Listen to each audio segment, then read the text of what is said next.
মনের সুখে দাঁড়িয়ে এক বাড়ির চিপায় প্রস্রাব করছি। কে যেন থুতু দিল আমাকে উপর থেকে, একটুর জন্য শরীরে পড়ে নাই। উপরে তাকিয়ে দেখি 3 তলায় এক মেয়ে খিলখিলিয়ে হাসছে। আমি বললাম, ওই মেয়ে থুতু দিলেন কেন? এটা প্রস্রাব করার জায়গা? তো কোনটা? আপনার বাড়িতে আসবো প্রস্রাব করার জন্য? আয়, তোর জুতো পিটা করব। এখন যদি থুতুটা শরীরে পড়তো? শরীরে পড়লে তো আমি কি করব? আপনি কি করবেন? মানে বেয়াদব মেয়ে। কি? তুই আমাকে বেয়াদব বললি? তোর সাহস তো কম না? এই বলে আবার আমাকে থুতু দিল উপর থেকে। আমি সরে যাওয়ার কারণে শরীরে পড়ে নাই। ফাজলামের একটা লিমিট থাকা দরকার, ফালতু মেয়ে। তুই আমাকে ফালতু বললি? সাহস থাকলে তুই দাঁড়া, আমি নিচে আসছি। কি করবেন আপনি? যত সব ফালতু মেয়ে। তুই আবার আমাকে ফালতু বললি? তোর যদি এতই সাহস থাকে তুই 2 মিনিট দাঁড়া। কি করবেন আপনি? কি করবেন? তুই জানিস আমি কে? কে আবার আপনি? একটা ফালতু মেয়ে। এবার কিন্তু বাড়াবাড়ি হয়ে যাচ্ছে। তোর খবর আছে, তুই শুধু একটু দাঁড়া, আমি নিচে আসছি। আসেন, আপনি কি করবেন? দেখলাম মেয়েটা জানালা থেকে সরে গেছে। তার মানে সত্যি সত্যি নিচে আসছে। এলাকায় নতুন আসছি, কারোর সাথে পরিচয় নেই। কি করব?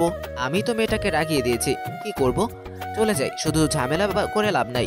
আমি এই চিপা থেকে অন্য আরেক চেপায় ঢুকে গেলাম। দেখতে লাগলাম মেয়েটা এসে কি করে। একটু পরে সে একা আসে নাই, সাথে আরো 6-7 জন, প্রত্যেকের হাতে লাঠি। আমার দেখে তো মাথা ঘুরে যাওয়ার অবস্থা। আল্লাহ আমাকে রক্ষা করছে। সেখানে থাকতে এতক্ষণে হসপিটালে ছিলাম। এইখানে থেকে আর লাভ নাই। এলাম এক দৌড়ে বাসায়। এই যে বাবার সাথে দেখা, আমার দৌড় দেখে বলল, কিরে এভাবে দৌড়াইতেছ কেন? আরে বাবা, কুকুর। তুমি তো জানোই আমি কুকুর ভয় পাই। তুই আবার কুকুর কবে থেকে ভয় পাস? আরে বাবা, পাগলা কুকুর। পাগলা কুকুরকে কে ভয় পায় না? হয়েছে, বুঝছি, ঘরে যা। যাইতেছি। আমি ঘরে আসলাম। আসলে বলল, কি রে, তুই এভাবে হাঁপাচ্ছিস কেন? আরে পাগলা কুকুর। আরে কি কামড় দিছে? কোথায় দেখি? না, খাবার দাও, খিদা লাগছে। দিচ্ছি। আমি আমার ঘরে চলে আসলাম। আমি মুরাদ, এইবার 24-এ পড়ছি, অনার্স 3rd ইয়ার। এইবার আমাদের বাড়ি নরসিংদী। ঢাকায় ছোটবেলা থেকেই ভাড়া থাকি, এই এলাকায় নতুন উঠেছি। মা ডাক দিল, গেলাম খেতে। খাওয়া দাওয়া করে রুমে এসে দিলাম এক ঘুমে বিকালে মা বলল, যা তো মুরাদ, বাজার থেকে দুধ নিয়ে আয়। আমি পারবো না, আপুকে পাঠাও। কি? তুই ছেলে হয়ে তোর আপুকে বলতেছস বাজারে যাইতি? তাড়াতাড়ি যা, নয়তো তোর বাবাকে বলে দিব। ওকে, যাচ্ছি। সে কি করে? শুধু বাসায় শুয়ে শুয়ে ঘুমায়। তুই কি ভুলে গেছস তোর বোন যে চাকরি করে? কিসের চাকরি করে? যা, চুপচাপ বাজারে যা। আমি বাজারে চলে আসলাম, দুধ কিনলাম। আস্তে আস্তে রাত হয়ে গেল। পরের দিন সকালে বড় বোন তাসফিয়া এসে ডাক দিল, বলল, ভাই একটু দোকানে যাবি? কেন? আমার না দোকানে রুটি খেতে খুব মন চাচ্ছে। তো আমি কি করব? একটু এনে দে না। 150 টাকা লাগবে। তুই যাবি আর আসবি, এখানে তোর 150 টাকা লাগবে কি করে? তোর 2টা রুটি 30 টাকা, আসা যাওয়ার ভাড়া 40 টাকা। আমি 2টা রুটি খাবো, সেখানে 30 টাকা, মোট 100 টাকা। আর আমার চার্জ 50 টাকা, মোট 150 টাকা। আমি এত টাকা দিতে পারবো না, 100 টাকা নে। কোনো কম নাই, তুই যত, আমি একটু ঘুমাই। এই নে 150 টাকা, দেখবি এর বিচার আল্লাহও করবে। দিলে তো ছোট ভাইকে দিচ্ছিস। হয়েছে, এবার যা। আমি রেডি হয়ে চলে গেলাম রেস্টুরেন্টে বসে রুটি খেয়ে আপুর জন্য নিলাম। ভাবলাম হেঁটে চলে যাই, শরীরের ব্যায়াম হলো, টাকাটাও বাঁচলো। তাই হাঁটা ধরলাম। হেঁটে অনেকখানি সামনে চলে আসলাম। কে জানি পিছন থেকে ডাক দিল, মনে হচ্ছে মেয়ের গলা। ওই পিচ্ছি, দাঁড়া। আমি দাঁড়িয়ে পড়লাম। কে পিচ্ছি? সাবধানে কথা বলবেন। আপনি পিচ্ছি? আমি তাকিয়ে দেখি গতকাল সকালের ওই মেয়েটা। মনে মনে এইবার কি হবে। আবার এখন বললাম, পিচ্ছি? কি? আবার তুই আমাকে পিচ্ছি বললি? আপনার সাথে আগে আমার দেখা হয়েছিল নাকি? আমার সামনে ভাব ধরবি? দাঁতগুলো সব ফেলাই দিব। তুই তো গতকাল সকালে আমাকে ফালতু বলেছিলি। কে বলেছে আপনি ফালতু? আপনি কত কিউট। এসব বলে লাভ নেই। কোথা থেকে জানি এক ছেলে এসে বলল, বড় আপু কি হয়েছে? তার সাথে রাগারাগি করছেন কেন? কোনো বেয়াদবি করেছে? বেয়াদবি করেছে মানে গতকাল আমাকে ফালতু বলেছে।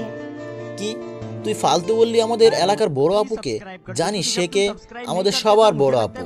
এলাকার সবাই তাকে বড় আপু ডাকে। আর তুই কিনা ফালতু বললি? ভাই আমি এই এলাকায় নতুন আসছি, তেমন কাউকে চিনি না, ভুল হয়ে গেছে আপু। আপুকে বড় আপু বল। কোনো মাপ নেই, এখানে দাঁড়িয়ে 10টা কান বদলি লবি, তারপর যাবি। বড় আপু আমাকে মারেন, কিন্তু কান বদলে নিতে পারবো না। তুই অনেক চালাক, তাই গতকাল তুই চলে এসেছিলি, নাহলে তুই এতক্ষণে হাসপাতালে থাকতি। তোকে শুধু জাস্ট বললাম কান বদলে নিতে, তোর কত ভাগ্য। আমি কান বদলে নিতে পারবো না। বড় আপুর মুখের উপর কথা। দেখ, তোকে কান বদলে নিতেই হবে, আগে হোক পরে। এর থেকে ভালো তাড়াতাড়ি নিয়ে ঝামেলা থেকে মুক্ত হ। আমাকে মেরে ফেললেও আমি কান বদলে নিব না। আর আমার তো প্রথমবার ভুল হয়েছে, প্রথমবার তো সবাই মাফ করা যায়, দ্বিতীয়বার ভুল হলেও শাস্তি দিয়েন, আমি যাই। তোর কি আমাকে একটু ভয় করছে না? ভয় কেন করবে? আপনি কি বাঘবার লোক? তুই জানিস আমি একটা ফোন দিলে শত শত ছেলে চলে আসবে। তো আমি কি করব? আমি যাই। এই বলে আমি হাঁটা ধরলাম। ছেলেটা এসে আমার কানে ধরে আমার বড় আপুর সামনে নিয়ে গেল। আমার সাথে তুই আবার বেয়াদবি করছিস, সেই জন্য তুই 20টা কান বদলি নিবি। মগের মুল্লুক, বললাম না আমি মরে গেলেও কান বদলে দিব না। তোর নিতেই হবে। দিব না। আপনার তোর হাতে ওইটা কি? আপুর জন্য রুটি কিনেছি।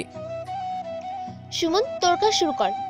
একটু পর আরো 4-5 জন ছেলে আসলো। আসলে দুইজন দুই দিক থেকে কান ধরে নিচে টানতে থাকে। টানের কারণে বসে পড়ি, তারা আবার উপরে টানতে থাকে, আমি আবার দাঁড়িয়ে গেলাম। এইভাবে আমাকে 20 বার উঠবস করায়। কষ্টে আর ব্যথায় আমার চোখ দিয়ে পানি চলে আসে। কান বদনি শেষ হলে আমি কিছু বললাম না, সোজা হাঁটা ধরলাম। এমন বর্বর মানুষ আমাদের সমাজেও আছে। বড় আপু, তোমাকে আমি দেখে নিব। আমার শরীরের শীতের কাপড় ছিল, তাই কান ঢেকে বাসায় প্রবেশ করলাম। আপুকে নিয়ে তার রুটি দিলাম। মনে মনে বললাম, তোর দোয়া কবুল হয়েছে, আমি আমার শাস্তি পেয়ে গেছি। রুমে এসে শুয়ে রইলাম। সারাটা দিন ঘরেই কাটিয়ে দিলাম। বিকেলে বাসার ছাদে গেলাম, গিয়ে দেখি 3 জন মেয়ে বসে আড্ডা দিচ্ছে। সবগুলো মনে হয় 20-এর নিচে। আর নিচে 2-3 জন ছেলে দাঁড়িয়ে আছে। আমাকে দেখে ছেলেগুলো চলে যায়, আর মেয়েগুলো আমার দিকে বাঁকা চোখে তাকায়। তারাও চলে যায়। আমি ছাদের এক কোণে দাঁড়িয়ে আছি। একটু পর আরো 2টা মেয়ে আসলো। আমি দেখেই চিনতে পারলাম তাদের মধ্যে একজন বড় আপু। আমাকে দেখে ছেলেগুলো চলে যায়, আর মেয়েগুলো আমার দিকে বাঁকা চোখে তাকায়। তারাও চলে যায়। আমি ছাদের এক কোণে দাঁড়িয়ে আছি। একটু পর আরো 2টা মেয়ে আসলো। আমি দেখে চিনতে পারলাম তাদের মধ্যে একজন বড় আপু। দেখেই মেজাজ বিগড়ে বড় আপু আমাকে বলল, তুই এখানে? তোর কি লজ্জা শরম কিছুই নাই? আমি কিছু বললাম না, কারণ এখন আমার মুখ থেকে সোজা কথা বের হবে না। উল্টাপাল্টা বললে আবার ঝামেলা। তার সাথে যে মেয়েটা আসছে সে বলল, তোর সাথে কিছু হয়েছে? আর ওরা আমাদের বাসায় নতুন উঠেছে, অনেক ভালো ফ্যামিলি, সবার সাথে ভদ্রভাবে কথা বলে। আর ওর বড় বোনের সাথে তো আমার ফ্রেন্ডশিপ হয়ে গেছে। ভালো না ছাই, পুরো একটা ফালতু। সকালে আচ্ছা মতো ধোলাই দিছি। কি? তুই তাকে মারছো? ছেলেটা অনেক ভালো। আমি হেঁটে তাদের কাছে গেলাম, গিয়ে মেয়েটাকে বললাম, আপু আমাকে সাপোর্ট করার জন্য থ্যাঙ্কস। আসলে আপনার বান্ধবী অনেক ভালো, এমন মেয়ে আমি আর দেখিনি। বড় আপু, আপনি সব সময় সুস্থ থাকেন, ভালো থাকেন। আপনার মতো মেয়ে দেশে প্রয়োজন। হয়েছে, আর বলতে হবে না, তুই যা। আপনার সাথে একটু কথা ছিল, মেয়েটাকে দেখিয়ে বললাম। কি কথা? আপু আপনার নামটা কি? জোসনা আক্তার। অনেক সুন্দর নাম। আপনি যেমন, আপনার নামটাও সেরকম। আসলে আপনি আপু অনেক সুন্দরী। আসলে একটু সুন্দরী না, বড় আপুর থেকে আর থেকেও না। বড় আপুর যাতে ভিতরে ভিতরে জ্বলে, সেই জন্য বলতেছি। থ্যাঙ্কস, এই প্রথমবার আমার নামে কেউ প্রশংসা করলো। আপু আমি চাই আজকের এই মুহূর্তটা স্মরণীয় হয়ে থাক, সেজন্য আপনার আমার ছোট একটা সেলফি। আমি আর চোখে তাকিয়ে দেখি বড় আপুর মুখ লাল হয়ে রয়েছে। আমি মোবাইল বের করে জ্যোৎস্নার সাথে সেলফি নিলাম, নিয়ে চলে আসলাম। এখানে একটা বড় আপুর জন্য এটা খুবই লজ্জাকর বিষয়, কারণ বড় আপুর সামনে তার থেকে বা অসুন্দরী মেয়েকে প্রশংসা করলাম। সেলফি তোলার সময় বড় আপুকে বাদ দিলাম, কি লজ্জাকর একটা বিষয়। বড় আপু কিছু হলেও বুঝবে। দেখলাম আমার আপু আসলো, আমার কাছে এসে বলল, তুই বিকালবেলা ছাদে কি করস? যা নিচে যা। সাদে কি আসতে পারবো না? দেখছো না এখানে মেয়েরা বিকালে ছাদে আসে? যা নিচে যা। যাচ্ছি যাচ্ছি। আমি চলে আসলাম। আমার আর বড় বোনের বয়স 2 বছরের ডিফারেন্ট। ভাবলাম এলাকায় আসলাম, একটা নাই বন্ধু জোগাড় করতে হবে। আগামীকাল ভার্সিটি আছে। প্রতিদিনের মতো রাত কেটে গেল। কিভাবে যে রাত কাটে সিঙ্গেলরা ভালো করেই জানে। আজকে ভার্সিটি গেলাম, ভার্সিটি শেষ হতে বিকেল হয়ে গেল। হেঁটে হেঁটে আসছি, এলাকায় ঢুকে গেলাম।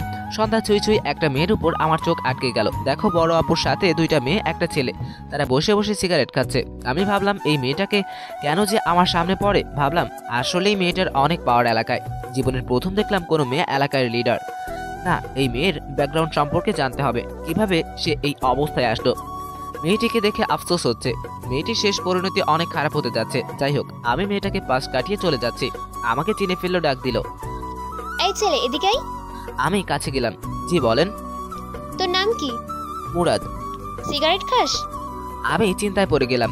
আমি স্মোক করি মাঝে মাঝে। বড় আপুর হাতে বেনসন সিগারেট, যেটা আমার প্রিয় সিগারেট। লোভ সামলাতে পারছি না। না, এখানে কোনোভাবেই খাওয়া যাবে না। যদি আব্বার কানে যায় আমি স্মোক করছি, আবার এলাকায় গুন্ডি মেয়ের সাথে, তাহলে আর রক্ষা নাই। তার চেয়ে ভালো না করে দেই। না, করি না। নে, আজকে কর। না। আরে বেটা নে, আপু তার নিজের মুখে সিগারেট দিতে চাচ্ছে, নে। এমন সৌভাগ্য কয়জনের হয়? না, আমি যাই। আমি চলে আসলাম। সিগারেটের গন্ধে আমার মাথা ঘুরছে। তাড়াতাড়ি এক দোকানে গিয়ে বেনসন সিগারেট ধরিয়ে খাইলাম। মাথাটা ঠান্ডা হলো। আমি বাসায় গেলাম। বাসায় গিয়ে খাওয়া দাওয়া করে দিলাম এক ঘুম। পরের দিন ভার্সিটি গেলাম। আসার সময় এক ছেলেকে ধরলাম। ছেলেটাকে আগে বড় আপুর সাথে দেখেছি। আমি বললাম, কেমন আছো ভাই? ভালো, কিছু বলবেন? না, তেমন কিছু না। তোমার নাম কি? আমি সাজিদ। আমাকে তো চিনোই। চিনি তো, কিছু বলবেন? না বললে আমি যাই। স্মোক করো? হুম। চলো। আমি আর সাজিদ এক দোকানে গেলাম। গিয়ে দুজন সিগারেট নিলাম। তারপর আমি জিজ্ঞেস করলাম, তুমি কি এই এলাকায় স্থানীয়? হুম। বড় আপু তোমার কি হয়? কিছু না, এলাকার বড় বোন, সম্মান করি। তার ফ্যামিলি সম্পর্কে একটু বলবা? সাজিদ কিছু বলছে না, মনে হয় ভাবছে। একটু পর বলল, তার বাবা এই জেলার প্রশাসক। তার মা তেমন কিছুই করে না, বাবার অনেক পাওয়ার। ছোটবেলা থেকেই আমাদের সবার প্রিয় ছিল বড় আপু, তাই বড় হয়েও আমরা সবাই সম্মান করি। ভালো। বড় আপুর বিয়ে হয়েছে? না, 2বার বিয়ে ঠিক হয়েছে, পরে কোনো এক ভুল বোঝাবুঝির কারণে বিয়ের দিন বিয়ে ভেঙে যায়, এই আর কি। উনি এত দুঃখ কষ্টের মাঝে নিজেকে ঠিক রাখে কি করে? তা তো বলতে পারি না। কোথায় না যাচ্ছিলা? ওই সামনে। যাও, দেখা হয়ে ভালো লাগলো। সাজিদ চলে গেল। আমি মনে মনে অনেক খুশি, কারণ বড় আপুর সম্পর্কে মোটামুটি সব জানা হয়ে গেল। মেয়েটার ব্যাকগ্রাউন্ড ভালো। বড় আপু দিন দিন খারাপের দিকে চলে যাচ্ছে। তাকে এই পথ থেকে ফিরিয়ে আনতে হবে। তার আগে বড় আপুর মন জয় করতে হবে। আমি বাসায় আসলাম। এসে বিকালে ছাদে গেলাম। ছাদের এক কোনায় বসে মোবাইল গেম খেলছি। একটু পর দেখলাম জ্যোৎস্না আসলো। আমাকে দেখেই আমার কাছে এসে হুমড়ি খেয়ে পড়লো আর বলল, মুরাদ, তোমাকে তো আমি দেখি নাই। কই, আমি তো বাসায় আছি। বড় আপু আসে নাই? না, আমি তো আছি মনে মনে। ধুর, তোর সাথে কে কথা বলে। ওকে, আম্মু ফোন করছে। আমাকে এখন যেতে হবে। আর একটু থাকো। আম্মুর সাথে দেখা করে আসি। আমি চলে আসলাম। মনে মনে বোরিং একটা মেয়ে। গতকাল তো কথা বলছিলাম বড় আপুকে রাগানোর জন্য। ভাবলাম একটা প্রেম করাই দরকার। সারাটা জীবন সিঙ্গেল থেকেই গেলাম, কিন্তু সিনিয়র মেয়ের সাথে করলে অন্তত জ্যোৎস্নার সাথে না। আমার একটুও ভালো লাগে না, কেমন যেন। আমি বাসায় এসে রাতটা পড়ালেখা করে কাটিয়ে দিলাম। পরের দিন সকালে গেলাম, ছাদে হাঁটাহাঁটি করতাম। গিয়ে দেখি একটা মেয়ে ছাদের কোনায় বসে আছে। আমি ভাবলাম সকাল সকাল ছাদে কি করে। নিচে তাকিয়ে দেখি একটা ছেলে। আমি বুঝতে পারলাম ভালোবাসার টানে শীতকে হার মানিয়ে চলে এসছে। আমি আশায় সে তাদের সমস্যা হয়েছে, সেটা আমি ভালো করেই বুঝতে পারছি। আমাকে দেখে মেয়েটাও চলে যায়। ছেলেটার দুজনেরই মন খারাপ। আমি কিছুক্ষণ ছাদে থেকে আমিও চলে আসলাম।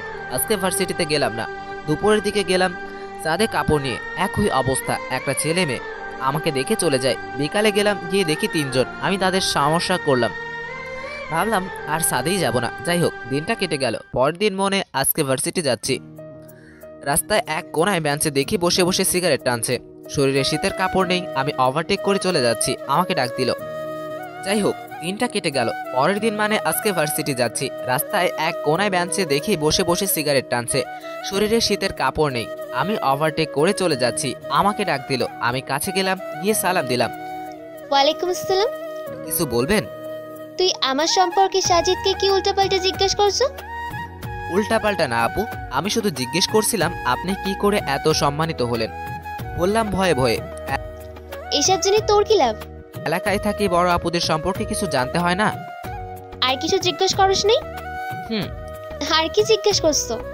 আপনি বিয়ে করছেন কিনা? এসব জেনে কি লাভ? বিয়ে করবি আমাকে? না। তা তো করবেই না, কারণ আমি বইরা তথা তো খুঁজছিস কষি মেয়ে। হুম। নে ধর সিগারেট খা। না। ভাব ধরস সাজিতের সাথে খাস নেই? হুম। এখন খামারটা। এখন পারবো না, কেন? কারণ আপনি এত বড় একজন মানুষ, সামনে দাঁড়িয়ে সিগারেট খাবো? আমি পারবো না। এই কথাটা আমার ভালো লাগে না। হুম, আমি যাই। কই যাবি? ভার্সিটিতে। কিসে পড়স? 3rd ইয়ারে। তুই কি আমার সাথে রাগ করে আছিস? হুম। কেন? কারণ আপনি ওই দিন আমি মাপ চাওয়ার পরেও মারছিলেন। ওকে, সেই জন্য এখন আমাকে তোর কাছে মাপ চাইতে হবে নাকি? হুম। ওকে, যা সরি। যান, মাফ করে দিলাম। তোর মুখে হাসি দেখে বুঝতে পারলাম। বড় আপু হয়ে সার্থক। হুম। জোসনার সাথে কেমন চলছে? এখন চিন্তায় পড়ে গেলাম, কি বলবো। ও তো আমার বড় আপু, বড় আপুর সাথে কি আবার। যা, তোর না ভার্সিটি আছে? হুম, আমি যাই। এই বলে চলে আসলাম। ভার্সিটি শেষ করে বাড়ি ফিরছি, 3জন ছেলে এসে আমাকে ঘিরে ধরলো, আমার শার্টের কলার ধরে বলল, তোর জন্য শান্তি মতো প্রেমও করতে পারি না, আজ তোর খবর আছে। দেখো আমি তোমাদের বড়, আমার সাথে তোমরা বেয়াদবি করতে পারো না। ভাই, আমরা যে সময় যাই তখন তুই কেন হাজির হস? ভাই, আমি তোমাদের সমস্যা বুঝতে পারছি, আমি আর সাদে যাব না। এখন কলার ছাড়ো। ছাড়বি না? আজকে তার এমন অবস্থা করব যেগুলো দেখে আমাদের যে ভাবে আমরা তাদের সত্যি অনেক ভালোবাসি। আমার কি মনে হয় জানিস, সে একটু পরপরই ছাদে যায়, মনে হয় আমাদের গার্লফ্রেন্ডের মধ্যে কাউকে পটাতে চায়। চোখ তুলে নিব কারো দিকে তাকালে। দেখো আমি এলাকায় নতুন আসছি, নতুন কিছু বুঝি না, ভুলটুল হয়ে থাকলে ক্ষমা করে দাও। এখন কলার ছাড়ো। যা, ক্ষমা করে দিলাম। রাজীব, কলার স্যার। রাজীব নামক ছেলেটা, মানে প্রথম ছেলেটা, কলার ছেড়ে দেয়। ছেড়ে দেওয়ার সাথে সাথে একটা ঠেলা, কয়েকটা কিল আর লাথি মেরে দৌড়ে পালিয়ে যায়। আমার মনটা খারাপ হয়ে যায়। এলাকায় নতুন আসছি বলে আর কত বিপদের সম্মুখীন হতে হবে কে জানে। শরীরটা ব্যথা করছে, আস্তে আস্তে হাঁটছি। হেঁটে বাড়ির অনেকখানি কাছে চলে আসলাম। রাস্তার পাশে এক বেঞ্চে দেখে বসে আছে বড় আপু। বড় আপুর সকালবেলার আচরণ আমার অনেক ভালো লাগছে। বড় আপুর কাছে বিচার দিব, এই ভাবার সাথে সাথে বড় আপুর ডাক আসলো। ধুর, আজ পর্যন্ত বড় আপুর নামটাই জানা হলো না। আমি কাছে গেলাম। বড় আপু বলল, কিরে, তুই ভার্সিটিতে গেলে হাসি খুশি, আর এখন এভাবে মন মরা কেন? কি আর বলবো আপু, এলাকায় আসছি নতুন বলে আর কত ঝামেলার সম্মুখীন হতে হবে কে জানে। কেন, কি হয়েছে আমাকে বল। থাক, আপনাকে বলে লাভ নেই, আপনি তো অনেক বড়, আপনি আমার পিছে টাইম নষ্ট করবেন না, আমি যাই। এই বলে আমি হাঁটা শুরু করলাম। মোরাদ, দাঁড়া দাঁড়া বলছি, মাইর না খাওয়ার আগে দাঁড়া। আমি আবার ফিরে এসে বললাম, কি হয়েছে আমাকে সুন্দর করে খুলে বল। আমি বড় আপুকে সব খুলে বললাম। শেষমেশ বললাম একটা ছেলের নাম রাজীব। রাজীব ছেলের নাম শুনে বড় আপু চিনতে পারে। আর এদিকে বড় আপুর মুখ রাগে লাল হয়ে যায়। সুন্দরী সাদা মুখটা লাল দেখাচ্ছে আর অপরূপ লাগছে। বলল, রাজীবরা তোরে মারছে, কত বড় সাহস, আজকে ওদের খবর আছে। এই বলে মোবাইল বের করে কাকে জানি কল দিল। কয়েক মিনিটের মধ্যে 30 জনের মতন ছেলে মেয়ে হাজির হয়ে গেল। একজনকে বলল রাজীবকে কল দিতে। একটু পর রাজীব আসলো, ও তার সাথে বাকি 2 জন। আমাকে দেখেই হয়তো তারা কাহিনী বুঝতে পারে। বড় আপু তাদের কি দোষ সবার কাছে বলল। তাদের জিজ্ঞাসা করে প্রথমে অস্বীকার করে, আপু রাগী গলায় কথা বললে সব স্বীকার করে নেয় আর তাদেরকে কয়েকটা চড় দেয় আর আমার সাথে মিলিয়ে দেয় আর বলে জোরে জোরে, এ হলো মুরাদ, এই এলাকায় নতুন এসেছে, কেউ তার সাথে খারাপ ব্যবহার করবি না, সে আজ থেকে আমাদেরই একজন। আস্তে আস্তে সবাই চলে যায়। আমিও বাসায় চলে আসি। এসে দেখি মানুষ ভরা, সবাই অপরিচিত। দেখি বাবা সোফায় বসে বসে কথা বলছে। আমি মাকে খুঁজে বের করে জিজ্ঞেস করলাম, কি হয়েছে, এত মানুষ কেন? ওহ, তোরে তো বলা হয়নি, তোকে সেই কখন থেকে ফোন দিচ্ছি, তোর আপুকে দেখতে আসছি। যা তাড়াতাড়ি ফ্রেশ হয়ে তাদের সাথে কথা বল। আগে বলবা না? আমি রুমে এসে ফ্রেশ হয়ে তাদের সাথে মিট করলাম। আপুকে দেখে তাদের পছন্দ হয়। তারা বিয়ের তারিখ ঠিক করে চলে যায়। পরের দিন আর কলেজে গেলাম না। আজকে সারা দিন মোবাইল টিপে আর ঘুমিয়ে কেটে বিকালের দিকে ছাদে গেলাম।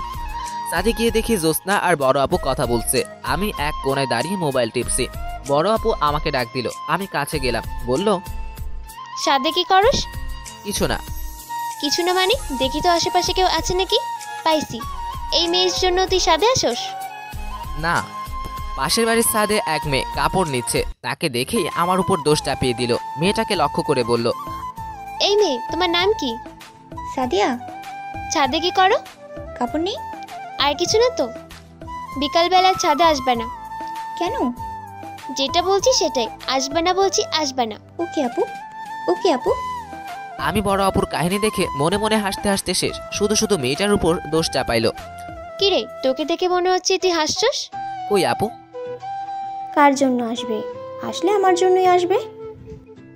কিরে সত্যি? আসলে আমার আন্ডার প্যান্টটা পাচ্ছি না, তাই নিতে আসলাম। এটা কি হলো? কিছু না। আমার কথা শুনে বড় আপু মন খুলে হাসতে লাগলো। আমি তার হাসি মাখা মুখের দিকে তাকিয়ে রইলাম। আমি ভাবতে লাগলাম, এমন সুন্দরী একটা মেয়ে কিভাবে এতদিন পার করলো। বড় আপুর বয়স হবে 27, ভাবতেই অবাক লাগছে কি করে সে এতটা বছর পার করলো।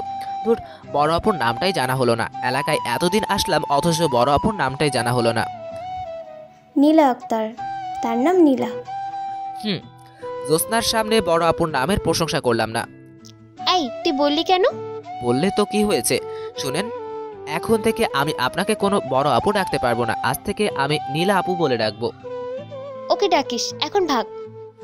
আমি চলে আসলাম। পরের দিন সকালবেলা আপু আবার পাঠালো রুটি আনতে। আমি রেস্টুরেন্টে গিয়ে রুটি খেতে লাগলাম। এমন সময় বড় আপু মানে নীলা সিগারেট টানতে টানতে রেস্টুরেন্টে ঢুকলো। আমাকে দেখে আমার পাশে বসলো, এসে বলল, কিরে, তুই এখানে প্রতিদিন রুটি খাস? না। শোন, একটা খুশির সংবাদ আছে। কি? আমি এবার নির্বাচনে দাঁড়াচ্ছি। আমাকে ভোট দিবি তো? কি করে দিব, আমার তো স্থানীয় না। ও নীলা আপু, আমি আপনাকে কিছু কথা বলি, শুনবেন? তাড়াতাড়ি করো, আমাকে এক জায়গায় যেতে হবে। তাড়াতাড়ি বলতে পারবো না। থাক, তাহলে বলা লাগবে না। সিগারেট খাবি? নে ধর। এখানে না, ভিতরে চলো। রেস্টুরেন্টের মধ্যে লেখা নো স্মোকিং, তারপরেও বড় আপু সিগারেট খাচ্ছে। কারো কিছু বলার সাহস নাই। আমরা ভিতরে গিয়ে বসলাম। ওইটার নীলার জন্য রুটি আনলো। এবার আমার হাতেও সিগারেট দিয়ে বলল, এবার খা। আমি টানতে থাকি। নীলা আপু বলল, কি যেন বলবি? আপনাকে আমার সব কথা শুনতে হবে। যা শুনবো, এখন বল। আপনি তো জানেন মানুষ অমর নয়। তাহলে আপনার এত সুন্দরী রূপ, এত সুন্দরী হাত, গাল, ঠোঁট, চুল একদিন কি থাকবে? থাকবে না। এখন আপনি ডাক দিলে 100-200 ছেলে চলে আসে, একদিন আর আসবে না। এখন তারা আসে আপনার রূপের জন্য। তারা চায় আপনাকে একটু পটিয়ে ভোগ করার জন্য। যখন আপনার বয়স বেড়ে যাবে, এত সুন্দরী রূপ থাকবে না, তখন দেখবেন আপনাকে রাস্তা পার করে দিবে যে এমন একটা মানুষ পাবেন না, শুধু একজন থাকবে। কে থাকবে? সে হলো আপনার স্বামী। রাস্তায় রাস্তায় ঘুরে কি লাভ? কি দরকার আছে নির্বাচনে দাঁড়াবার? এর চেয়ে ভালো না স্বামীর ঘরে গিয়ে 2-3 বাচ্চার মা হয়ে নিজের সংসারটাকে সাজিয়ে নিজের মতো করে রাখবেন। যখন আপনি বুড়ি হবেন, তখন আপনি আপনার নিজের মতো করে সিংহাসনের মতো সংসারটা পরিচালনা করবেন, যেখানে আপনার সেবা করবে আপনার নাতি নাতনি ছেলে মেয়েরা। তখন দেখবেন রাস্তা পার হওয়ার করার জন্য একজন না, অনেক জনকে পাবেন। আমি একসাথে এতগুলো কথা বললাম। আমি বলার শেষ হলে নীলা কিছু বলছে না, ভাবছে। অনেকক্ষণ পার হয়ে গেল, কিছুই বলছে না। একটু পর বলল, কিন্তু আমার তো বিয়েই হচ্ছে না। হবে, আপনি একটু শালীন পোশাক পরেন, প্যান্ট শার্ট না পরে। তারপর যখন আপনি রাস্তা দিয়ে হাঁটবেন, আগে আপনার দিকে তাকিয়েছিল আপনাকে ভোগ করার নেশায়, আর এখন তাকাবে আপনাকে বউ করে ঘরে তোলার নেশায়। বাহ, তুই তো ভালো একটা যুক্তি দিয়েছ। আমাকে বোঝানোর জন্য তোকে অনেক ধন্যবাদ। ভাগ এবার, এই তার কাছ থেকে বিল রাখবি না। আরে যাবই তো, এভাবে বলার কি আছে? আর একটু থাক না। তোর সাথে না আমার কথা বলতে ভালো লাগে। আমারও। এখন কোথায় যাবি? বাসায় আপুর জন্য রুটি নিয়ে যাব। ভালো, আমি যাই, আমার আবার কলেজ যেতে হবে। যা। নীলা বুঝতে পেরেছে মুরাদের প্রত্যেকটা কথা ঠিক। এখন কি করবে? আমাকে এখন কে বিয়ে করবে? আমি কি করে সবাইকে ছেড়ে ঘরে বসে থাকবো? আর কেই বা আমাকে বিয়ের প্রস্তাব দিবে? 27টা বছর ধরে আমি অভুক্ত। কে এই কামনার আগুন নিভাবে? মুরাদ ছেলেটা ভালোই, এক কাজ করা যায়, কোনো মতে মুরাদের মাকে পটিয়ে তার কাছে বিয়ে বসতে পারলেই হলো। নীলা মার্কেট থেকে কিছু ড্রেস কিনলো। বাসায় গেল, মা বলল, তোকে খুশি খুশি লাগছে কেন?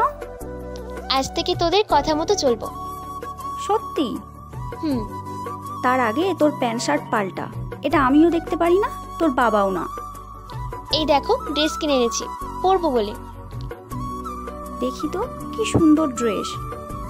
আমি এগুলো অনেকদিন ধরে পরি না, তুই একটু দেখিয়ে দিয়ে যা। আসছি, তুই যা। নীলা চলে আসলো। নীলার মা আসলে নীলাকে সুন্দর করে জামা পরিয়ে দেয়। নীলাও স্মোকিং কমিয়ে দেয়, আস্তে আস্তে বন্ধ করে দেয়।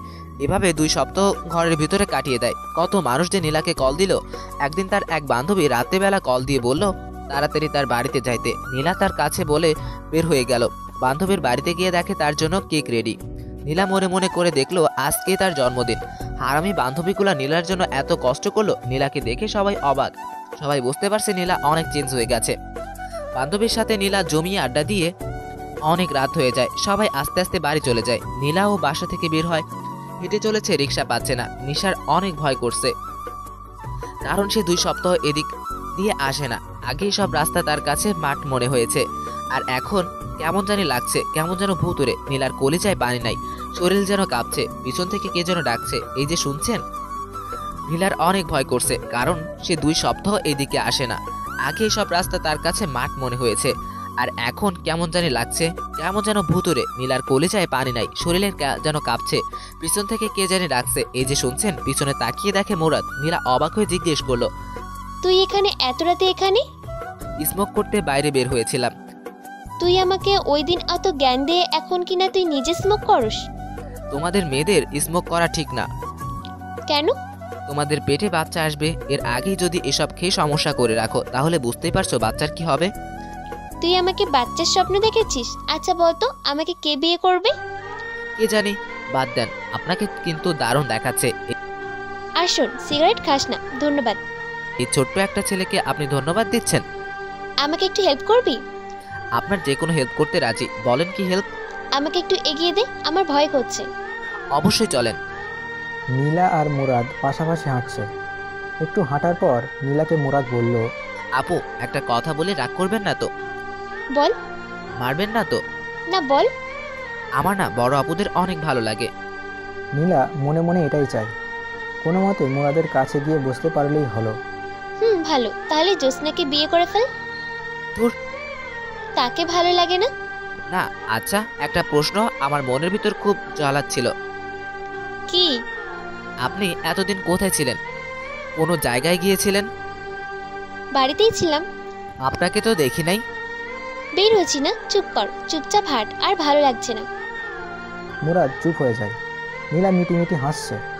নীলা বুঝতে পারল মুরাদ তাকে অনেক সম্মান করে। কিছুক্ষণ হাঁটার পর মুরাদ আবার বলল, আমার না বড় আপুদের হাত ভালো লাগে। তো আমি কি করব? আপনার হাতটা। নীলা কোনো চিন্তা ভাবনা না করেই ঠাস ঠাস করে চর বসিয়ে দিল 2টা। নীলা বলল, তোর সাহস কি করে হয় আমার হাত ধরতে? মুরাদ গাল ধরে নীলার দিকে অবাক দৃষ্টিতে তাকিয়ে আছে। মুরাদ দাঁড়িয়ে যায় কিছু না বলে। চুপচাপ গিয়ে রাস্তার ফুটপাতে গিয়ে বসলো।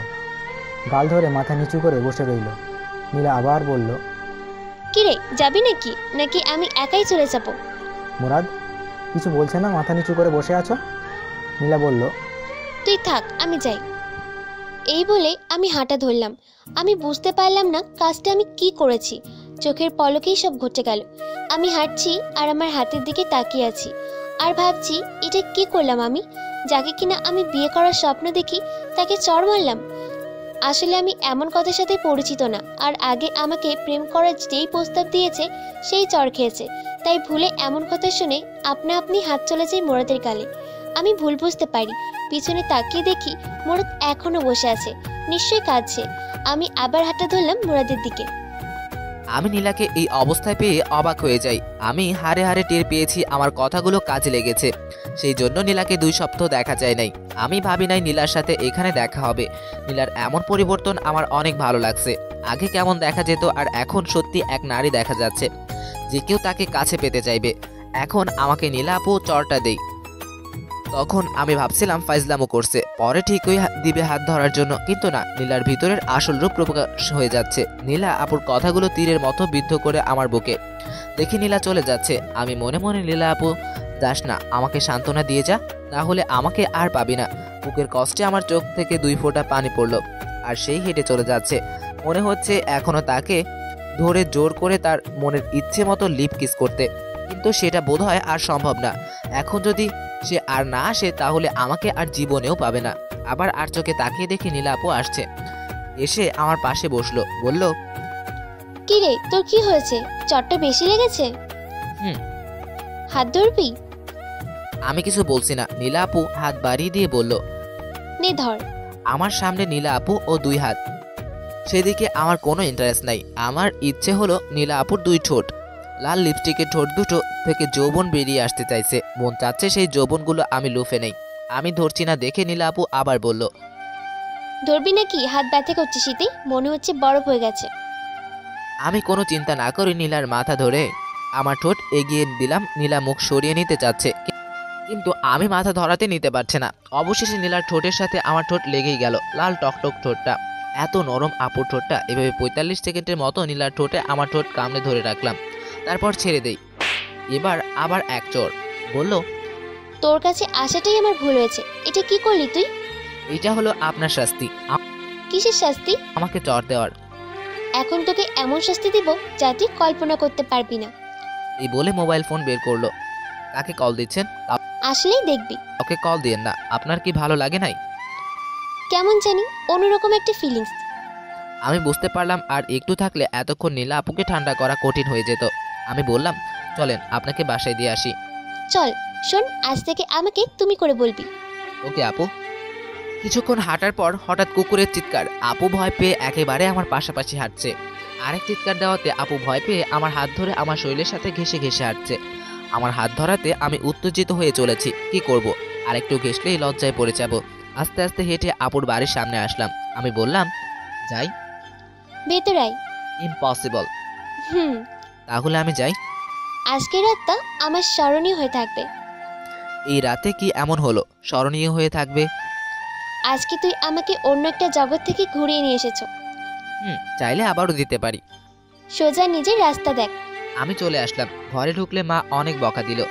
অ্যাসাইনমেন্টের কথা বলে আমি বাসা থেকে বের হয়েছিলাম। আধ ঘন্টা পর বের হলাম। এসে বিছানায় শোয়ার সাথে সাথেই ঘুমিয়ে যাই। সকালবেলা ঘুম থেকে উঠে গেলাম ভার্সিটিতে। আসার সময় নীলার বাসার সামনে দিয়ে আসছি। উপরে তাকিয়ে দেখি নীলা। আমি দেখে বললাম, কি হয়েছে, কিছু বলবেন? তুই দাঁড়া, আমি আসছি। ওকে। একটু পর নীলা আসলো, সেজে গুজে বলল, চল। কোথায়? ঘুরতে। মাপ চাই, গতকাল রাতে দেরি করে যাওয়ার জন্য আম্মু যেই বকা দিছে, এক সপ্তাহ না খেলেও চলবে। আজকে দেরি করে গেলে বাড়ি থেকে বের করে দিবে। বের করে দিলে আমার এখানে চলে আসিস। দূর, আমি দূরে কোথাও যেতে পারবো না। ওকে, তোর সময় আছে কতটুকু? আমি ঘড়ির দিকে তাকিয়ে বললাম, 1 ঘন্টা। 1 ঘন্টা অনেক সময়। চল ওই রিস্কায়। একটা রিক্সা দিয়ে কি হবে? 2টা রিক্সা নেন। না, আমি আর তুই একসাথে এক রিস্কায় বসবো। না না, সম্ভব না। আব্বা দেখলে আমাকে সেখানেই মেরে ফেলবে। কি আজব মানুষ তুই! কি এখনো ছোট আছিস নাকি? তোর আব্বার সামনে পড়লে ভালোই হবে। গতকাল রাতে আমার সাথে কি করেছিস সেটা আমি ভালো করে বলতে পারবো। না, তোমার সাথে বসতে পারবো না। পরে কোনো ভুল হয়ে গেলে শুধু মায়ের খেতে হবে। মারবো না, এখন ওঠ। তুমি আগে উঠো। নীলা উঠলে আমি উঠলাম। এক রিক্সায় দুজন, বুঝতেই পারছেন। নীলার শরীরের সাথে আমার শরীর একেবারে ঘেঁষে আছে। যাক, আমার ভালোই লাগছে। নীলা আমার হাতে হাত রাখলো, বলল, গতকাল রাতের কথা মনে আছে তো? আছে। আমাকে তোর কেমন লাগে? কেমন যেন তোমাকে অনেক ভয় করে। ভয় করার কি আছে? কি জানি। নীলা এক রেস্টুরেন্টে নিয়ে খাওয়ালো, পরে আমাকে রিক্সা করে দিল যেন আমি কোনো বাচ্চা ছেলে। বাসায় এসে অনেক রাত পর্যন্ত পড়ালেখা করি, কারণ সামনে পরীক্ষা। তারপর ঘুমিয়ে যাই। কতক্ষণ ঘুমালাম জানি না। কে জানি কান ধরে টানতেছে। আমি চোখ খুলে যা দেখলাম তা বিশ্বাস করার মতো না। দেখি বড় আপু, মানে নীলা, আমার কান ধরে টানতেছে। আমি আপুকে দেখেই আবার কম্বলের নিচে চলে গেলাম। আমি বললাম, তুমি এইখানে সকাল সকাল, মা দেখে ফেলবে। নীলা হাসতে লাগলো, বলল, আরে পাগল, আমি তোর মার অনুমতি নিয়ে এখানে এসেছি। ওহ। এখন ওঠ, উঠে ওয়াশরুমে যা। তুমি এখান থেকে চলে গেলে আমি যাব। এই বলে চলে গেল। আমি উঠে এক দৌড়ে বাথরুমে চলে গেলাম। বাথরুম থেকে বের হয়ে দেখি আমার রুমে সুন্দর করে গোছানো। আমি বুঝতে পারলাম এটা একমাত্র নীলার কাজ, কারণ আগামী 5 বছর ধরে আমি নিজেই আমার রুম গোছাই। আমি গেলাম নাস্তা খেতে। মা বলল, তুই আজকে ভার্সিটিতে যাস নাই কেন? আরে আজকে সব সহজ ক্লাস। তাহলে হাজিরা কে দিবে? আরে এক বন্ধু দিয়ে দিবে। এই ফাঁকে তাসফিয়া এসে বলল, মা অনেক ফাঁকিবাজি করে, আমি দেখেছি। হেই, একদুরও ক্লাস করে না। দেখ তাসফিয়া, মিথ্যা কথা বলবি না। মা, আপু মিথ্যা বলতেছে। খালি ফাঁকিবাজি। আজকে তোর বাবাকে বলবো। মা, তাহলে আপু দেখছে আমি ক্লাস করি নাই, তাহলে আপুও চাকরি করে না? কিরে তাসফিয়া? না মা, না মা। আমি তার ভার্সিটির সামনে দিয়ে যাচ্ছি, তখন দেখছি আড্ডা দিচ্ছে। আগামীকাল থেকে ভার্সিটি যাবি? এখন খা।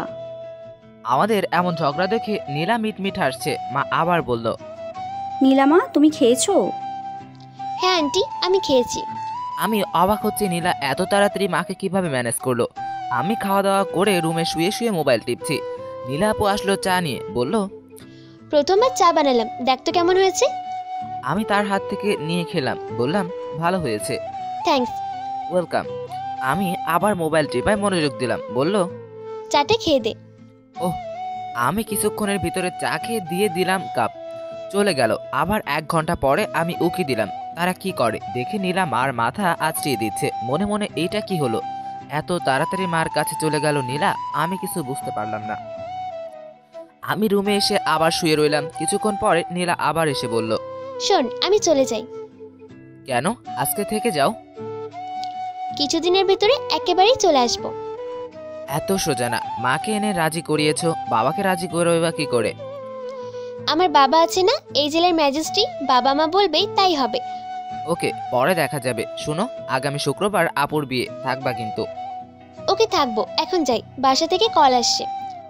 এই বলে নীলা বাসা থেকে বের হয়ে গেল। প্রতিদিন সকালে এসে নীলা আমার ঘুম ভাঙায়। শান্তি মতো ঘুমাতে পারি না। এভাবে 1 সপ্তাহ চলে যায়। প্রতিদিন নীলা আমাদের বাসায় আসে। আগামীকাল আপুর বিয়ে। গ্রাম থেকে মানুষ আসলো। তো আমার এক চাচাতো বোন, সে আমার থেকে বয়সে ছোট, 1 বছরের।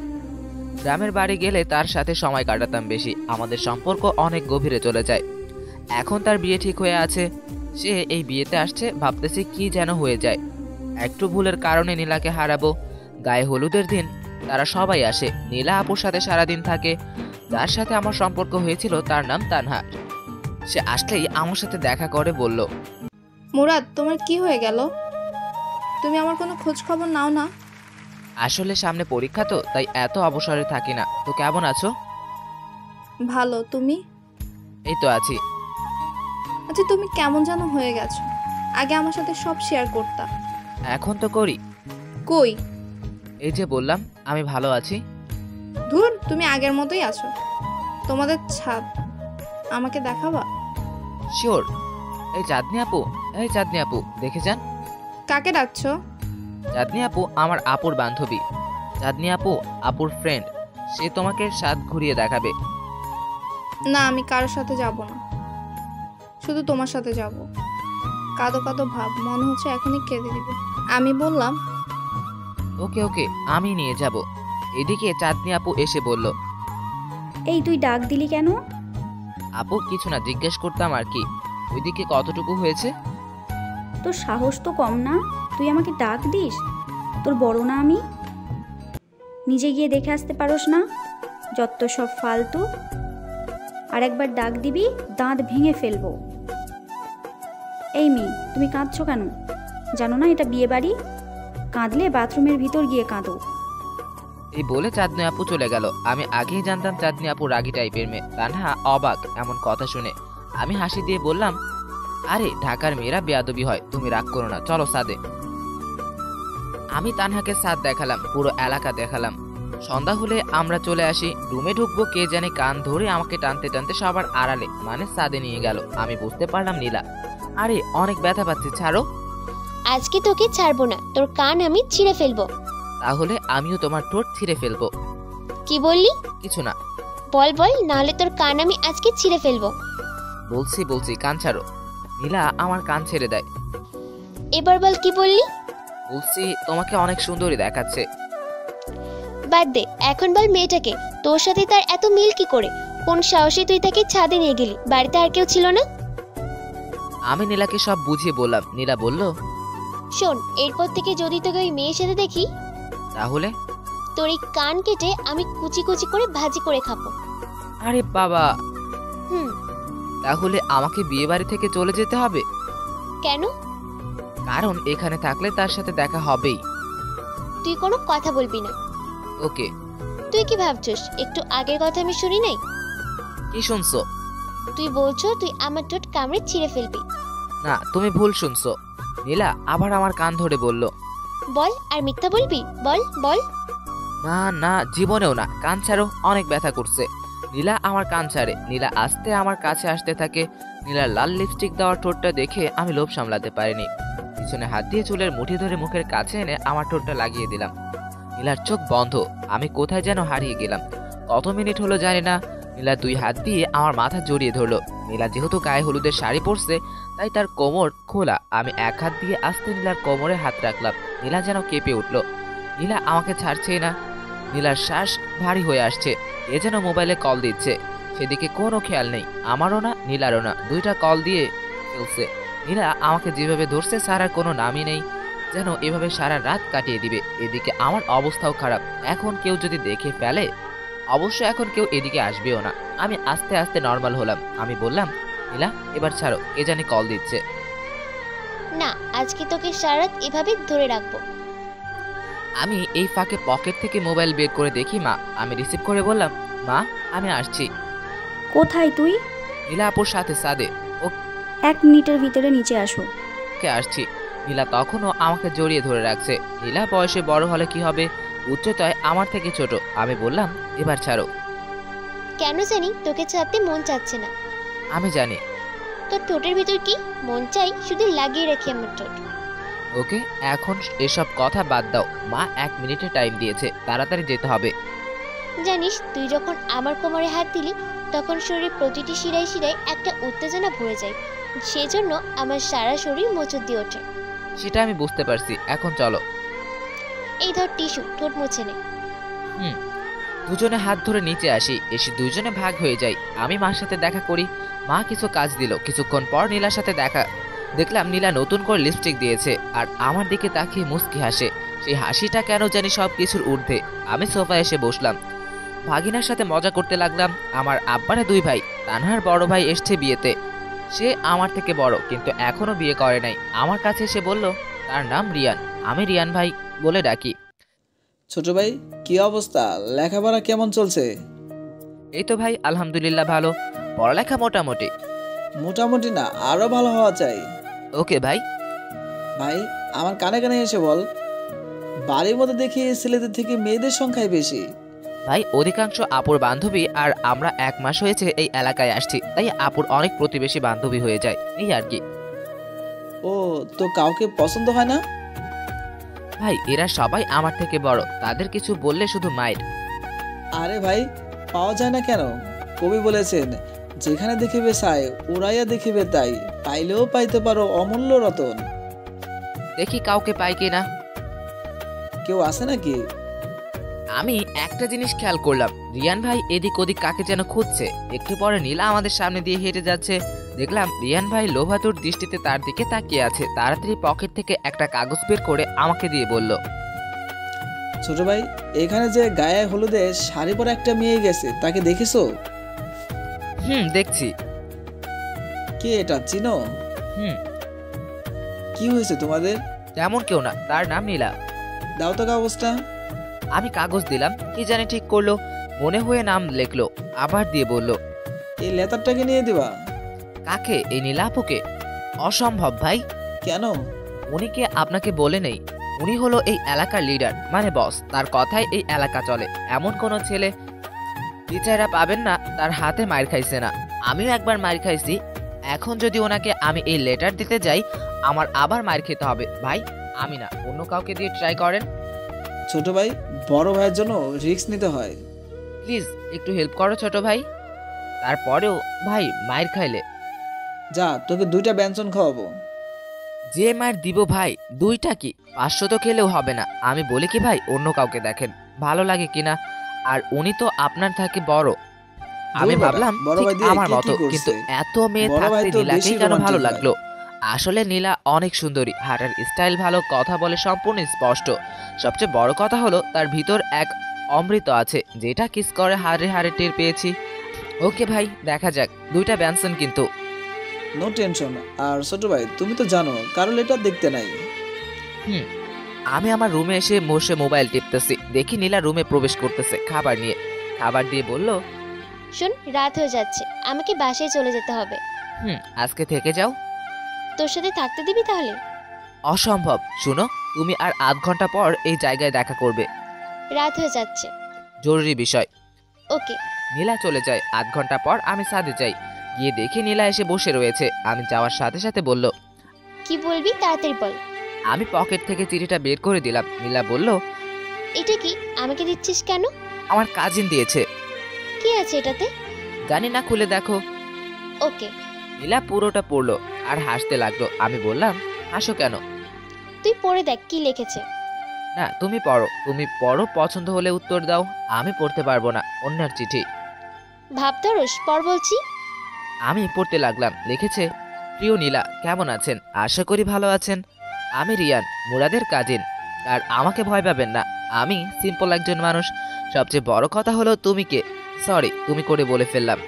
কোন দেশ থেকে এসছো? আমার মনে হয় তুমি এই পৃথিবীর মানুষ না, তুমি এমন এক গ্রহের মানুষ যেখানে শুধু রূপের চর্চা হয়। সত্যি কথাগুলো বলেই ফেলি। আসলে তোমাকে দেখার পর থেকে আমার জানি কি হয়েছে, তোমাকে বলতে পারছি না। এমন একটা মানুষ এখনো কিভাবে একা বাস করে। তোমার হাসি থেকে যেন মুক্ত ঝরে। তুমি সত্যিই অপূর্ব। চিঠিটা পড়ার সময় ভাববে তুমি আমার স্মরণে আছো। আমি আমার কথাগুলো বলে দিলাম। আমি একজন সিম্পল মানুষ, আমি তোমাকে কখনো হতাশ করব না। আর কি বলবো, তোমার যদি আমার প্রতি বিন্দুমাত্র ইন্টারেস্ট থাকে তাহলে প্লিজ চিঠির উত্তর হ্যাঁ বলে দাও। মরে গেলেও তোমাকে ছেড়ে যাব না, আই প্রমিস। রিয়ান আহমেদ। আমি চিঠি পড়ে বললাম, ভালোতে লিখলো। কি করবে এখন? আমি কি বলবো তুই বল। দেখো, চিঠি তোমাকে দিয়েছে, আমাকে না। বলছে তো বিন্দুমাত্র ইন্টারেস্ট থাকলে হ্যাঁ করে দিতে। তোমার সম্পূর্ণ ইচ্ছা। তুমি যদি হ্যাঁ বলো তাহলে কালকেই সে তোমাকে বিয়ে করে ফেলবে। আর আমি আরো 2 বছর। কেন জানি নিজেকে অনেক তুচ্ছ মনে হচ্ছে। তোমার সাথে দেখা হওয়ার পর শুধু ঝগড়া লেগেই আছে আমার। পারলাম না তোমার একটু প্রশংসা করতে। আমি তোমার যোগ্য না, বললাম দীর্ঘ এক শ্বাস ফেলে। আমি পকেট থেকে কলম বের করে দিয়ে বললাম, হ্যাঁ করে। ঠাস করে চড় মারলো আমাকে, বলল, আর একটা কথা বলবি, চয়রাই দাঁত সবগুলো ফেলাই দিব। না। নীলা আমার হাত থেকে কলম নিয়ে চিঠির মধ্যে লিখলো, ডোন্ট ইন্টারেস্টিং লিখে বলল, এটা নিয়ে তাকে দিবি। তোর কাজিন না হলে এতক্ষণে সে হাসপাতালে থাকতো। তাকে গিয়ে বলবি যেন আমার আশেপাশে না আসে। এই নীলা শুধু তোর। বল নীলা, তুই শুধু আমার। বল বলছি, বল। নীলা, তুমি শুধু আমার। ঠিক আছে, আমাকে বাড়িতে দিয়ে আসবি না? আজকে থেকে যাও। কোথায় থাকবো? জোসনার কাছে থাকো। এই বুদ্ধিটা আমার মধ্যে আসে নাই। দাঁড়া, বাড়িতে ফোন করে বলে দিই। নীলা ফোন করলো। কথার স্টাইল দেখে বুঝলাম বাড়ি ফিরে যেতে হবে নীলাকে। নীলা এসে বলল, না রে, আজকে থাকা হবে না। ওকে, তুমি নিচে গিয়ে রেডি হও, আমি আসছি। ওকে। নীলা চলে গেল।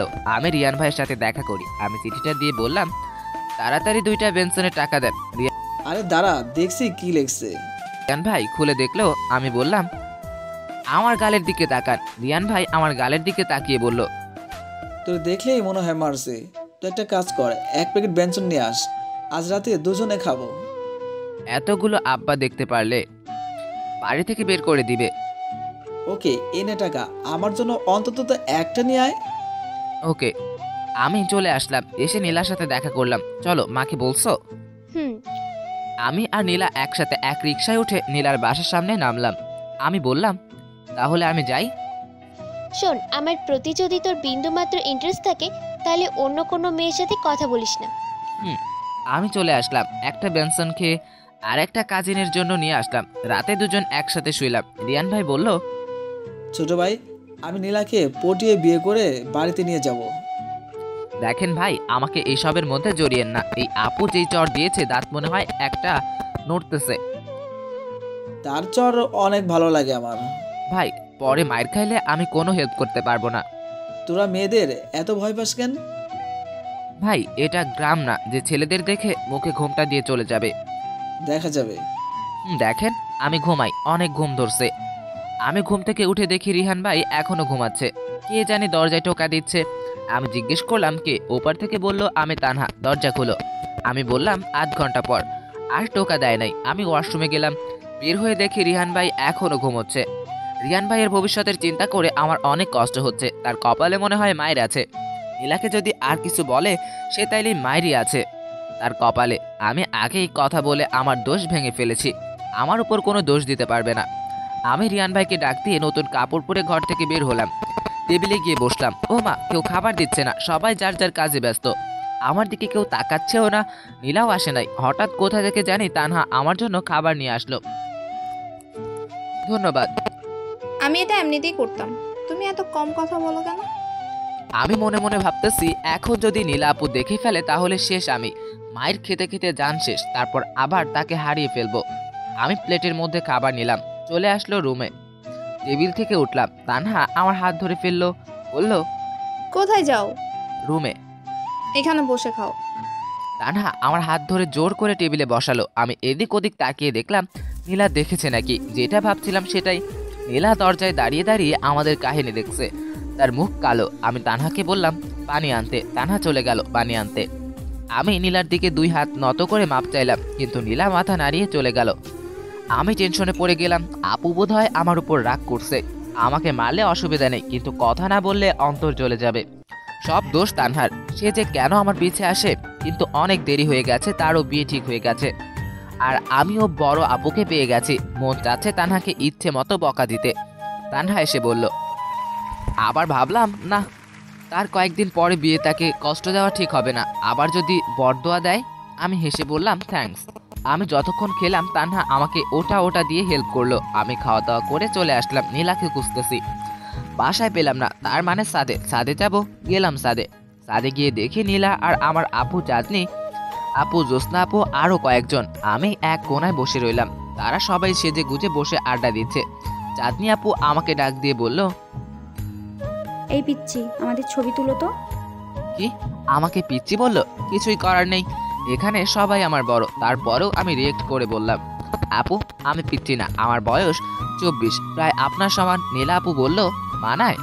আপনি না। তারপরেও তুই পিচ্ছি। আপু তোর বান্ধবীটাকে কিছু শেখাতে পারিস না? এই চাঁদনি, বাদ দে তো, এখন ছবি তোল। আমি আপুর মোবাইল দিয়ে তাদের ছবি তুললাম একসাথে। নীলার মুখের দিকে কোনো হাসি নাই, নীলা এখনো রাগ করে আছে।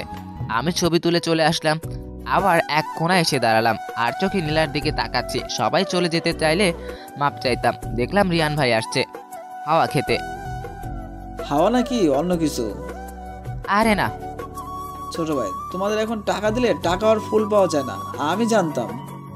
একটা লাল গোলাপ ফুল বের করে দেখালো। আমি ভাবতে লাগলাম এমন সময় ফুল দিয়ে কি করবে? কাউকে প্রপোজ করবে নিশ্চয়ই, নীলাকে। হায়রে আমার কপাল, এখন যদি নীলা অ্যাকসেপ্ট করে ফেলে তারপর আমি কি করব? রিয়ান ভাই বলল, ছোট ভাই অসাধ্য সাধনটা ফেললি। যান দেখেন। রিয়ান ভাই তাদের সামনে গিয়ে নীলা আপু বলে ডাক দিল। নীলা আপু রিয়ান ভাইয়ের কাছে আসলো। রিয়ান ভাই বসে তাকে প্রপোজ করলো। নীলা খুশিতে মুখ ঢেকে ফেললো। রিয়ান ভাইয়ের হাত থেকে নীলা ফুল নিয়ে হাসি মুখে আর ধন্যবাদ দেয়। আমার ভিতরটা জ্বলে যাচ্ছে। শাওয়ানও তানহার সাথে কথা বলাতে আমাকে এত বড় শাস্তি দিচ্ছে। নীলা আর রিয়ান ভাই সাদের অন্য আরেক কোণায় চলে যায়। গিয়ে তারা দুজন হাসতে হাসতে কথা বলছে। এইদিকে কষ্টে আমার চোখ থেকে পানি গড়িয়ে পড়লো। তার মানে কি নীলা আমাকে ছেড়ে দিয়েছে? এটা অসম্ভব। আমরা দুইজন একসাথে কিস করেছি। এত তাড়াতাড়ি নীলা এগুলো ভুলে গেল? আমার মনে হচ্ছে নীলা আসলেই আমাকে ছেড়ে দিয়েছে, না হলে প্রপোজ অ্যাকসেপ্ট করতো না। যাই হোক, যা হওয়ার হয়ে গেছে। কষ্টে আমার চোখ থেকে আরেক ফোঁটা পানি গড়িয়ে পড়লো। চাঁদনি আপু এসে বলল, এই তুই দেখি কাঁদতেছোস। কোথায়? মিথ্যা বলিস কেন? দেখ তোর চোখে পানি। আসলে হয়েছে, আজকে তো আপু আমাদের ছেড়ে চলে যাবে অন্যের ঘরে। আমরা আর সেই ঝগড়া করতে পারবো না, সেই আগের দিনগুলো হারিয়ে যাবে। দূর বোকা, সেজন্যই তো তোকে আমি পিচ্ছি বলি। এতে কান্নার কি আছে? আমি ভাবছিলাম তোকে পিচ্ছি বলাতে তুই কাঁদতেছোস। তুই না অনেক কিউট। তুই যদি আমার সমান কিংবা আমার থেকে বড় হইতি তাহলে এতদিনে তোকে আমি বিয়ে করে ফেলতাম। কাঁদিস না। তারা সবাই চলে যাচ্ছে। তাসফিয়া নীলাকে ডাক দিয়ে বলল, কি রে নীলা, যাবি নাকি সারাদিন এখানেই কাটিয়ে দিবি? আসিস, দাঁড়া। নীলা আপু নাম্বার নিল। এসব করার কি দরকার ছিল? তারা সবাই চলে যায়, আমিও চলে আসি। এসে নিজের রুমে কম্বল গায়ে দিয়ে শুয়ে থাকি। আর চোখ থেকে পানি পড়ছে। কিছুক্ষণ পর সবাই সেন্টারে চলে যায়। আমার যাওয়ার কোনো নাম নাই। এখন যদি নীলা আমার থাকতো তাহলে ঠিকই আমাকে ডেকে নিয়ে যেত। আমি উঠে রেডি হয়ে গোসল করে নতুন কাপড় পরে রেডি হলাম। আয়নার সামনে দাঁড়িয়ে দেখি আমার চোখ ফোলা। সেটা না বোঝার জন্য একটা সানগ্লাস দিলাম। আমিও সেন্টারে চলে গেলাম। আমি দেখলাম আমি লাস্ট। গেলে মার কাছে বকা খাই দেরি করে যাওয়ার জন্য। দেখি নীলা আপু সবার সাথে ছবি তুলতেছে। নীলা আপু যে সাজ দিয়েছে, এমনিতেই নীলা আপু অনেক সুন্দরী, তার উপর আবার সাজ। মোট কথা বিয়েবাড়ি সবার থেকে উপরে, কিন্তু তার উপর আমার কোনো অধিকার নেই। নিজেকে একলা মনে হচ্ছে। আমি এক জায়গায় গিয়ে বসলাম, দেখি নীলা আপু। রিয়ান ভাইয়ের সাথে ছবি তুলেছে। আমি মুখ ফিরিয়ে নিলাম, ভালো লাগলো না এগুলো। কিছুক্ষণ পর দেখি কে জানি ডাক দিল, মনে হচ্ছে নীলা আপু। কিরে, আমার সাথে ছবি তুলবি না? আমার কি দরকার, রিয়ান ভাইয়ের কাছে যান। তাহলে সেটাই করি।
सब्सक्राइब कर दो, क्योंकि जब तुम सब्सक्राइब नहीं करते तब मुझे लगता है कोई बंदा मेरे से बिछड़ जाता है।